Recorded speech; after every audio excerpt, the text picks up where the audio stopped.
sa pagpapatuloy ng ating summer break. Sa Palawan pa rin po tayo mga kapuso. Napakagandang lalawigan yung Palawan na yan. Kapansin-pansin na hanggang ngayon, Malaparaiso pa rin ang lugar na yan.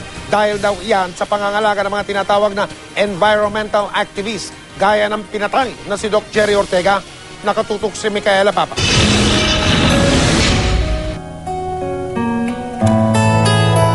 Nung nasa kolehiyo ko, sinabi ko sa aking ama, sabi ko, alam mo daddy, hindi ko maintindihan. In-explain niya unti-unti na hindi totoong walang mukha at walang pangalan yung mga bundok at yung mga kagubatan. Dahil sa katunayan, napakaraming mga komunidad na doon umaasa. Isang anak nangungulila sa yumaong ama. Isang taon na buhat ng mapaslang ang kilalang eco-warrior ng Palawan na si Doc Jerry Ortega. So we went there, tapos naging photo op na siya. May jumping shots sila. Ako yung kumuha niyan kasi hindi sila magaling kumuha ng jumping shots. So, ang galing nga nila tumalon. Yan na yung huling labas. Kasama niyo papa niya.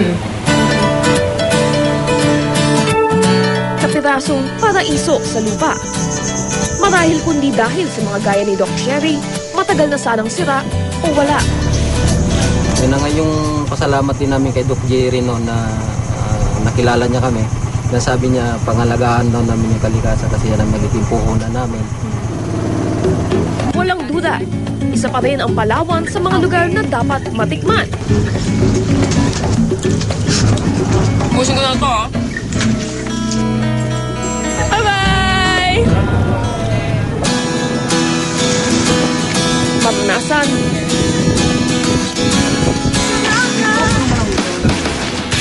At mapuntahan.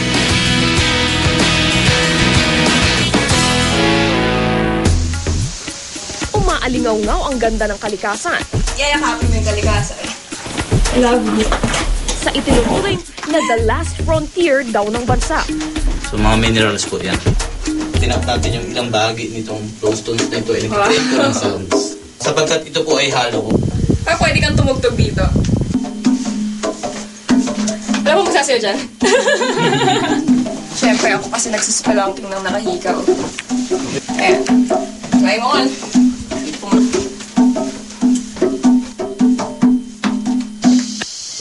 Ito yung needle point kasi literal na dadaan ka sa butas ng karayom. So, pag nakadaan ka dito, ibig sabihin sexy ka.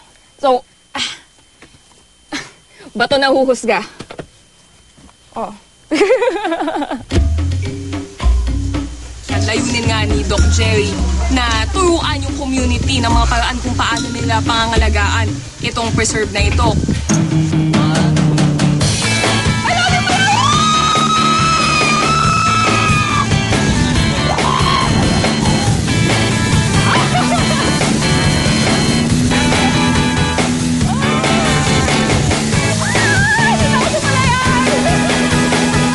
Saan ka man lumingon? Saan ka man mapadpad? Sa ibabaw man? 2, 3. O sa ilalim ng dagat?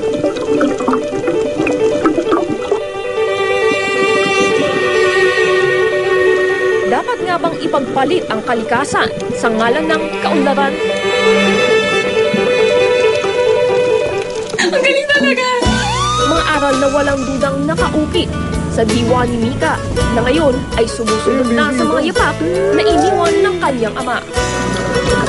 Isang kakaibang summer break sa Palawan na di ko malilimutan. Micaela Papa, nakatutok, 24 oras.